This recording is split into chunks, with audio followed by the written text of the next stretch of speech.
Dankie Here dat ons hierdie groot geleentheid gehad het om ook U sakrament te beleef.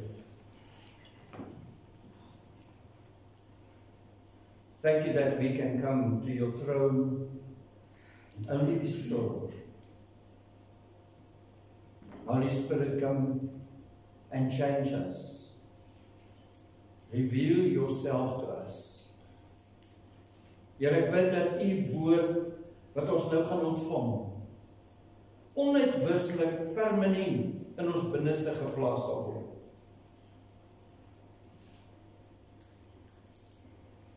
Help us to be doers of the word, dat ons dit sal lewe, Here. Dankie Jesus dat U besig is met 'n vormingsproses.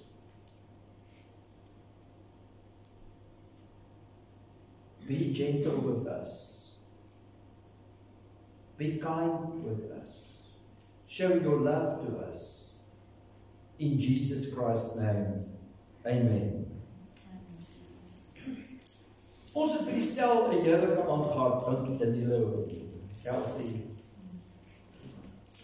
Dit was special. Ons het die fliekdae gekyk van The Forge. En ek het dit op die groep gesit, en die wat het nog nie gekyk het, die kyk het gerus.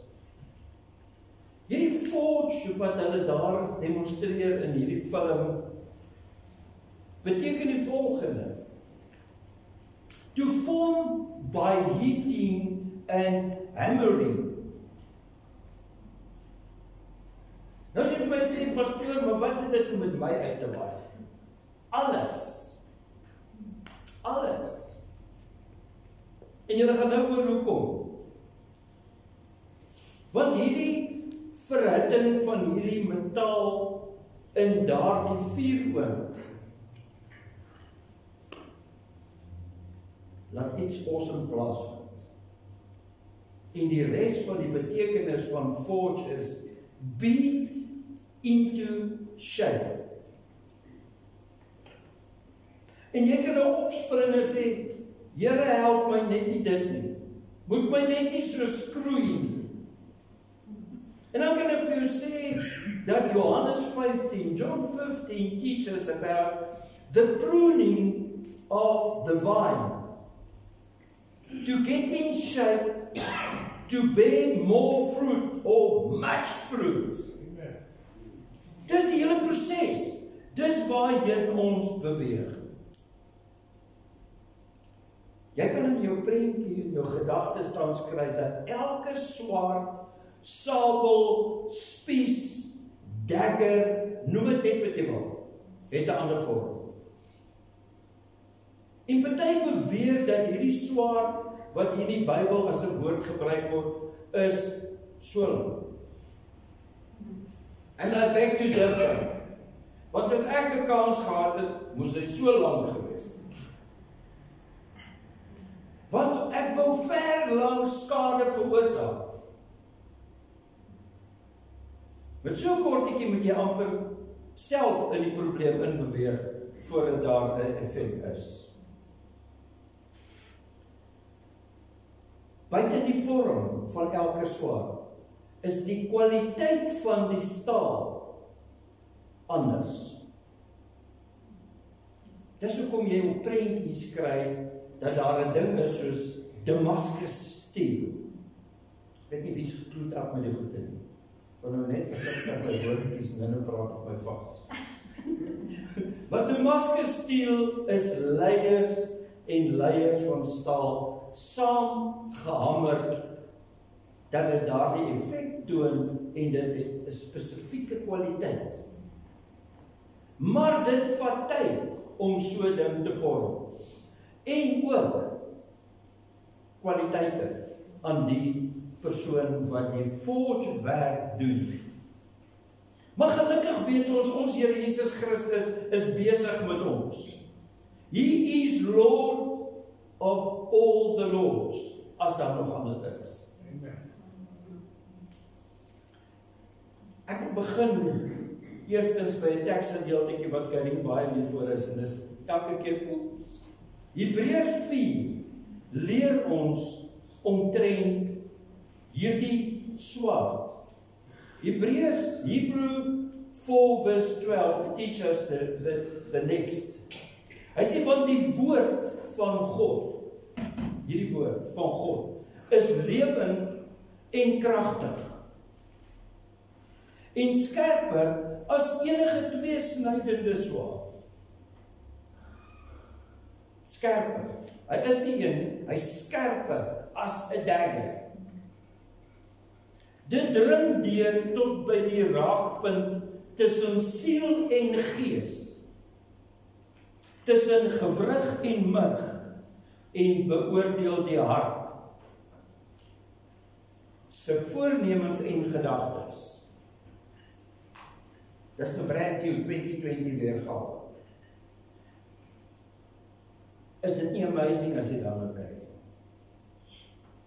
Die Engels sê, for the word of God is living and powerful and sharper than any two-edged sword, piercing even to the division of soul and spirit, and of joints and marrow, and is a discerner of the thoughts and intents of the heart. Ek weet nie of jy al geslag het, maar ek is groot gemaak met dit op my opa se plot, nie op 'n plaas. Ons is maar plotters. Maar as jy daai been gebuig het en jy kan sien waar loop die naald en jy druk daai mes daarin, dan beleef jy 'n geluid wat nie aangenaam is nie. Dit het half 'n effek en dan sien jy het nog nie ver genoeg gevorder nie, want in die potjie is daar nog 'n seën wat jy moet, en dan snap hy en dan's daar twee dele karkas, soos 'n onder en 'n bobeen byvoorbeeld, of die heup is heeltemal uit die potjie uit. So daarom is hierdie goed pynlik. Wanneer God kom en hy sê, hy's besig met 'n forge proses in jou lewe. Dis nie aangenaam. So dis die een deel van die swaard en die woord. Die tweede gedeeltetjie is Efesiërs 6. Wie kan vinnig vir my sê waaroor gaan Efesiërs 6? Dis dit daar. Wie weet wat staan in Efesiërs 6? Is nog steeds daar. Dit gaan oor die wapenrusting van God. Die wapenrusting van God is eintlik baie special. En ek gaan nou nie deur die hele ritme nie, is 'n preek vir 'n ander dag. Maar hier staan duidelik in vers 17, and take the helmet of salvation and the sword of the Spirit, which is the word of God. Met ander woorde, die swaard soos ons dit het, is die woord van God. Maar dit is gelief aan die Heilige Gees. Dit kan nie afsonderlik meer werk nie, want ons is in 'n nuwe dispensation, 'n new covenant of the Holy Spirit involving our movements and living lifestyle. En dis waar dit alles vandaan kom. Die woord gaan vir jou ook 'n wapen wees. Die woord gaan 'n wapen wees, en ons weet, hy begin hierdie gedeelte en sê vir ons baie duidelik, wat se tipe geveg is dit? Hierdie geveg is nie net vlees en bloed nie. Hier staan baie duidelik. Hy sê, Efesiërs 16, vind jou sterkte in die Here, in sy lewendige en geweldige krag. Trek die volle wapenrusting van God aan, sodat jy staande kan bly teen die listigheid van die duiwel. Vers 12, vir ons is die stryd immers nie teen vlees en bloed nie.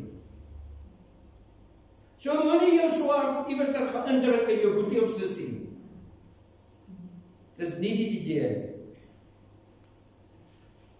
Maar teen die owerhede en teen die magte en teen die wêreldheersers van hierdie duisternis, teen die bose geeste in die hemelruim.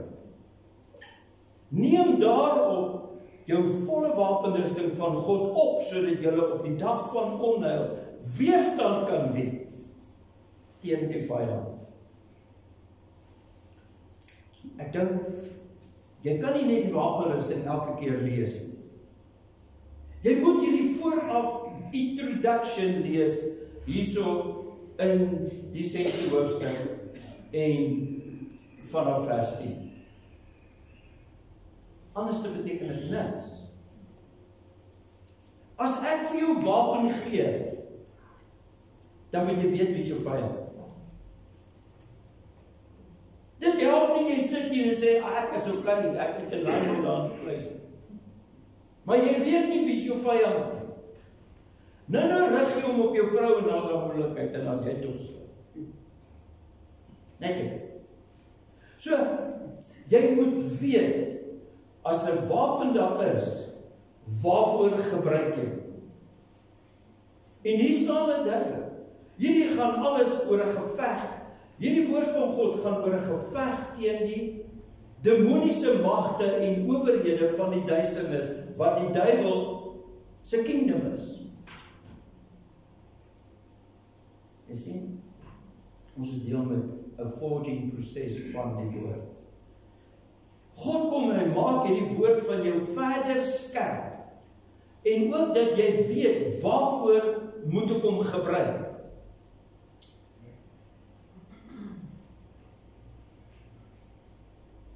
Dawie in die hoërskool moes Bybel lees. Pa het gesê, jy lees die Bybel en jy bid. Soos my oë so halfwas hang, dan het ek die Bybel gevat, en dan het ek in die Nuwe Testament 'n versie gelees. En dink ek, dis goed so. En dan bid ek die Vader gebed, en dan voel ek nog beter. En dan sit ek die lig af. Maar weet julle wat? Vandag besef ek, dit was eintlik 'n hopelose keis. Hopeloos. Want ek het nie geweet, hoekom moet ek die Bybel lees nie? Ek het nie geweet, hoekom moet ek bid nie? En God wil ons almal equip, dat ons weet, hoekom lees jy die Bybel? Wat moet dit hier binne in jou anders maak? Toe ek begin te sê, ons moet so lewe volgens die woord van God. Anders kan jy nie bestand wees teen die vyand nie. Dis nou maar net so. Kom ons beweeg na Efesiërs 4 toe. Ek gaan net so 'n bietjie terugkom. Glad nie ver nie. Jy sien, Efesiërs 3 is amazing, ek is mal oor. Maar ons moet net so mal wees oor die 4de hoofstuk, wat praat oor die eenheid van die liggaam. Maar wat ironies is, net na die verduideliking van die eenheid van die liggaam van God, wat hier is, en dat ons deel is van die res, van al die Christendomme in die wêreld, kom en hy sê, maak 'n plan met die ou lewe en die nuwe lewe. Dis asof die woord kom en sê, die rede dat julle sukkel om 'n eenheid te vorm, is omdat julle nog leef soos in die ou bekeerde lewe, voordat jy jou bekeer. En hier staan dit. Hier staan dit uitgespel. Ek weet nie hoe duideliker wil jy dit hê nie. Hier staan dit, vanaf vers 11, wat het hy in gedagte met ons? Sien julle? Sien julle wat staan daar? Hy sê, and he himself gave some to be apostles, some prophets, some evangelists, and some pastors and teachers. Sien jy daar kom die woord pastoor vandaan? Uit die Bybel uit. Hier kom en hy sê, ek het hierdie mense geroep om hierdie werk te doen. En dan sê hy, hoekom? Hy sê, vers 12, for the equipping of the saints, for the work of ministry, for the edifying of the body of Christ. As ek dit nie doen wat ek vandag doen, dan kom ek nie my job na. Ek moet hier van die kansel af vir jou sê, en vir my, hey ou, skrik wakker, hou op daarmee. Jy sien wat ek het nie vlerkies nie, en 'n hallo kringetjie om my kop nie, ek is ook 'n mens. Daar gaan tye wees wat jy kan sê, ek het jy doen dit ook. En dan sê, is reg so, help my. Moenie dit doen nie, dan sal ek nie so raak nie. So, nou is dit fyn. Maar, dis hoe dit werk. Dis hoe die goed werk. En as jy die stuk gaan deurlees, gaan jy sien, daar staan ou en nuwe lewe vanaf vers 17. En hy behandel alles. En ek nooi jou, ek gaan dit nie van die kansel af vandag lees. Gaan lees dit by die huis. En dan bid jy en sê, Here, help my. Here, help my, dat ek ophou daarmee. En vers 24 van Efesiërs 4 sê, ja, trek die nuwe lewe, die nuwe mens, party vertaling sê, as kleed aan.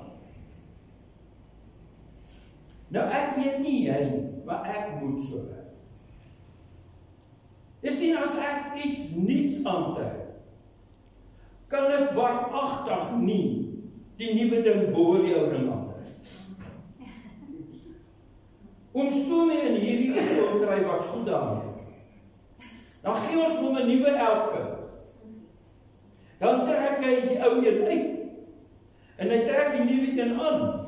En hy trek die oue boor die nuwe een aan. Dan is hy weer fine met hoe hy lyk. Maar hy is 'n uitsondering op die reël.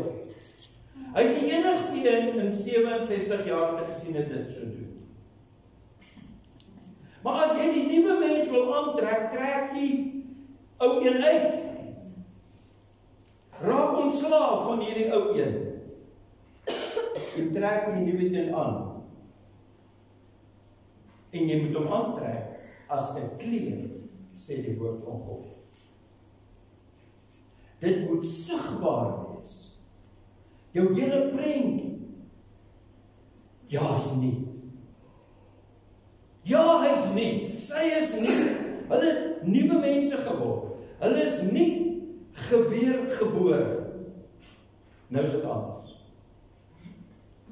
Want as ek op hierdie kant sal gestaan het met al my streke in my ou lewe, dan het julle my met eiers en tomaties en klippe gegooi. So handel my soos ek tans is, want dit was erg. Ek wil aanbeweeg na waar ons eintlik moet wees, en dis in Jakobus 4. James 4, hier heel agter in die Bybel. As jy gedink het ek was kras tot dusver, watch my nou. Watch my nou. Hierdie is hektiek mense. Hoofstuk 4 begin met die volgende skrif. Hy sê, where do wars and fights come from among you? Ja. Do they not come from your desires for pleasures that war in your members? Afrikaans sê, waar kom al die oorloë en gevegte onder julle vandaan? Kom dit nie van julle begeertes, wat in julle ledemate oorlog voer nie? in die joints en in die loins. Julle vang dit nie. In julle joints en in julle loins is die gevegte. Julle begeer, maar julle besit niks nie. Julle pleeg moord en is vol jaloesie. En julle kan niks bereik nie. Ek sien nie een. Knip nie. Jy sit soos 'n ou pop nou hier, net dat jy net nie herken nie. Julle veg en maak oorlog en tog het julle niks. Nog niks. Omdat julle nie bid nie. Julle bid en julle ontvang nie, omdat julle op die verkeerde manier vra, sodat julle dit in julle welis kan deurbring. Niemand kry seën nie. Kry, die gaan ons. Jy sien, die woord van God sê hier, julle is besig met al hierdie goed, en daarom kry jy nie.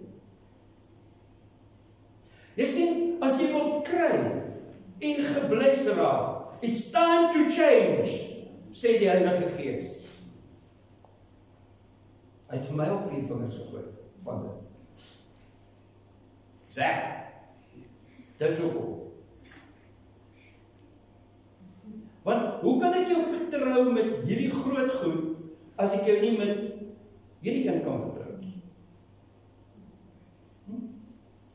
Maak het sin? Susan sê net, ja, allemaal woorde. Maar dis waaroor die woord gaan. Luister verder. Hy sê, vers 4, egbrekers, dis hier. In die Engels staan daar, adulterers,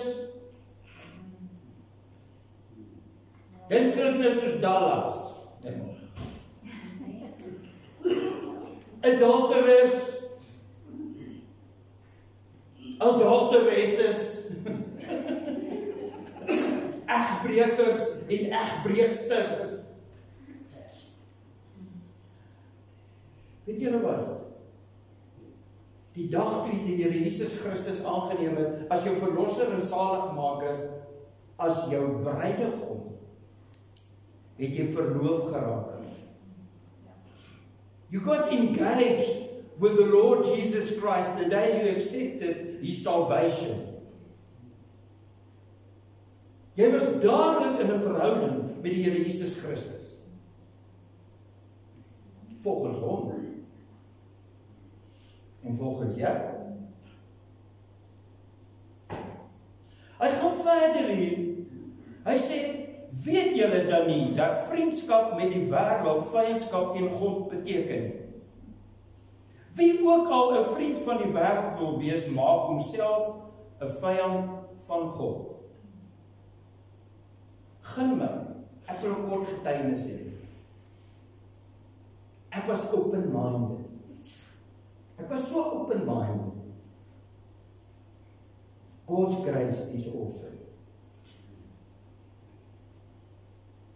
En dan kom hier 'n persoon wat verkeerde goed doen, en sê, en leef. En dan, kom hier, kom ek gee vir jou Jesus liefde.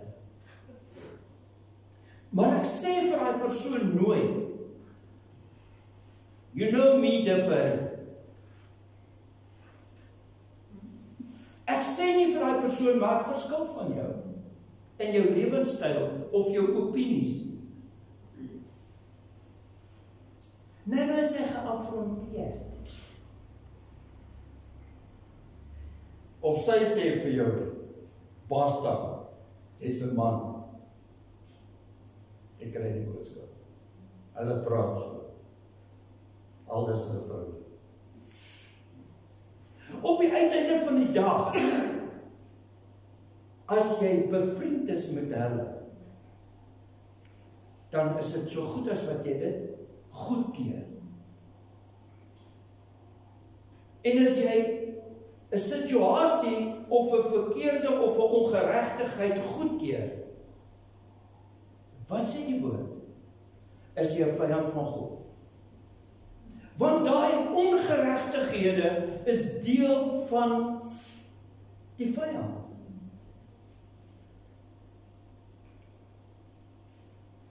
Julle verstaan dit reg? Ja. Ek kan nie huis toe gaan vandag as julle dit nie verstaan. Moet nou nie haastig geraak vir die kos. Jy moet dit verstaan. Jy moet dit kan sê. Jy moet kan sê vir jou spouse, jou oom, jou pa, jou ma, jou tannie, jou kind, jou seun, jou dogter, jou niggie of jou neef, jou kollega of wie ook al. Hey, nee. Die woord sê so. OK. Ja. Jy sien, want dit het 'n gevolg. Dit het 'n gevolg. Daar staan, of dink julle dat die skrif verniet sê dat God hunker met besitlikheid na die gees wat hy in ons laat woon het? Hy is 'n jaloerse God. Dit staan in 10 gebooie. Onthou jy? Dit het nie gechange nie. Al is daar 'n nuwe verbond. Hy is God. Maar hy gee groter genade. Daarom sê hy, God staan die hoogmoediges teen. Wat sê dit in Engels? Hy sê, God resists the proud. He resists the proud. Nou weet jy wat, hierdie Engelse woordjie word ook in die Bybel gebruik. Hy sê, resist the devil.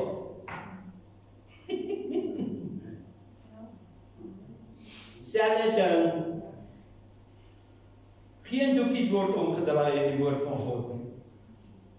Dis of jy duiwel agter die duiwel aan, of jy volg Here Jesus Christus. Ek ken hierdie posisies nou al in die kerk.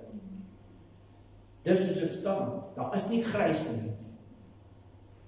Jy sit nie met die linkerbeen in die hel en met die regterbeen in die hemel nie. Gaan nie weg. Daar is 'n groot skeiding.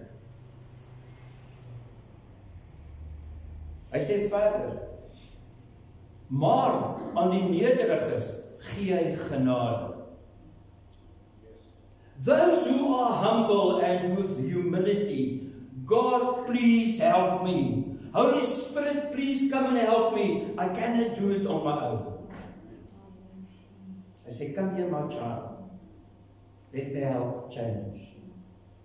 Let me help change you. Bring change in your life.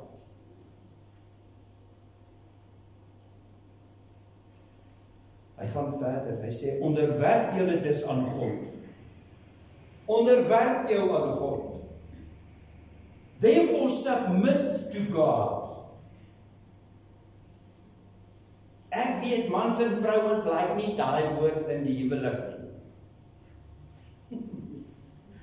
Nee? Maar draai nie een teenoor God nou, kyk ons hoe werk die huwelik verder. Submit to God. Hier's 'n baie mooi verduidelikingkie, luister gou. Submit come from the Greek word. Ek gaan dit nie uitspreek, ek kan nie Grieks praat. Meaning, dit wil ek vir jou sê. Meaning, to subordinate, to obey or become subject to another. Subject to. Ondergeskik aan God se woord wat hy ons leer. Dis hoe jy deel raak van die koninkryk van God. Hy sê duidelik, become subject to another person, en dit is nou God in hierdie geval, when done voluntarily in love. Submission to others is an act of humility and service and is recognized as an act of obedience to Christ. You see, to believe in God, to believe in Jesus, Romans 10 verse 10 and 9 say, to follow Him, to rely on Him, and to trust in Him. But to follow Him, to yield to Him, beteken to yield to His word.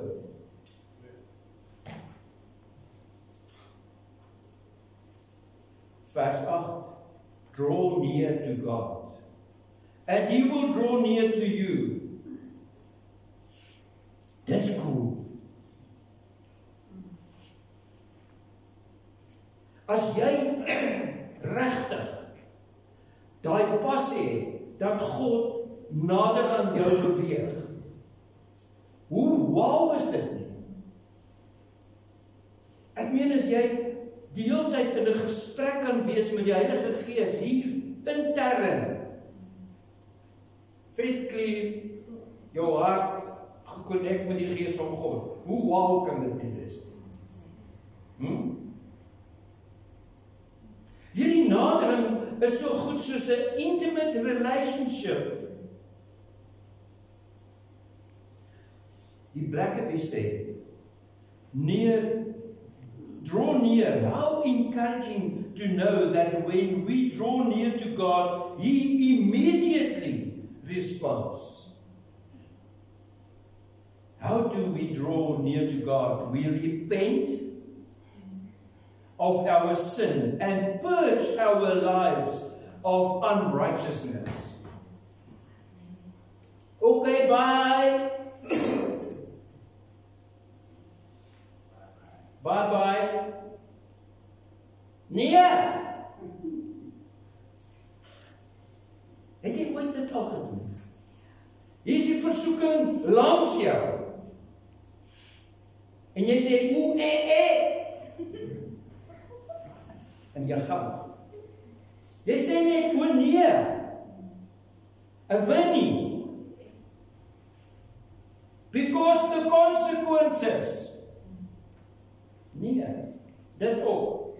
But the love of God from your side towards Jesus Christ must be everything. Dis soos dit is. Dis so diep en daai deel van jou hele lewe word. Dis wie jy kan sê, ek het 'n coach. Ek het 'n handboek. En maak ons het handboeks gehad vir alles. Koop jy 'n ketel en sy sit hom aan. Moet hom nie in die badrukkies jou vrou hê. Handboek. Want as jy buite dit gaan met jy probleme. Ons stap op pad. Ek nooi jou. Kom volgende Sondag. Luister weer, jy wat inskakel op hierdie 4G van die swaard. Want jy sien, daar's een ding wat staan soos 'n paal bo water. God het jou nodig in die koninkryk soos tans. Hy kan nie 'n engel of 'n demoon gebruik om vir iemand te help en te ondersteun nie. Hy kan nie daai persone gebruik om woord te bring, encouraging words of iets wat hulle sal lig. Hy het jou nodig. Maar jy moet hier gekonnekt wees met hierdie swaard. Hy het jou nodig as daar bevryding en verlossing moet plaasvind. Hoe weet jy? Ek het by Sunny gaan kuier en in plaas van kom ons bid, ek ken 'n sussie, dit gaan moeilik in haar huis. Dan bid jy saam voort. Dan bind en bestraf ons die vyand en ons neem gesag en autoriteit in Jesus Christus naam. Amen. Kom ons bid.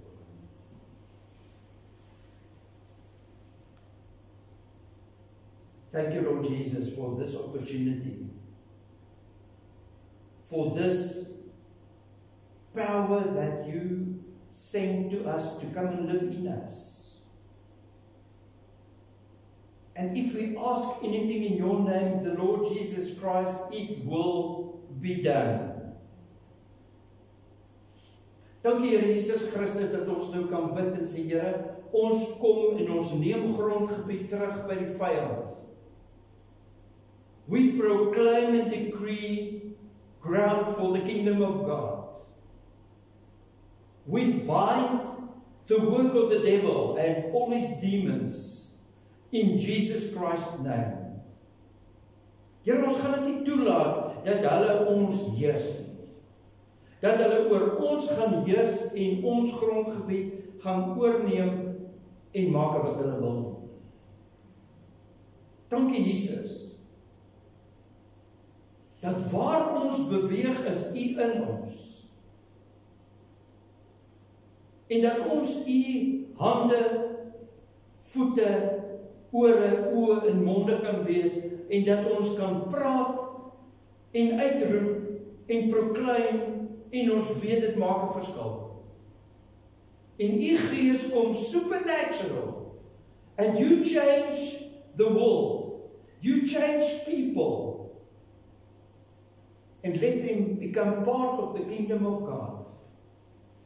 Dankie dat ons dit met geloof en vertroue kan bid in Jesus Christus naam en weet, dit sal so wees. Amen.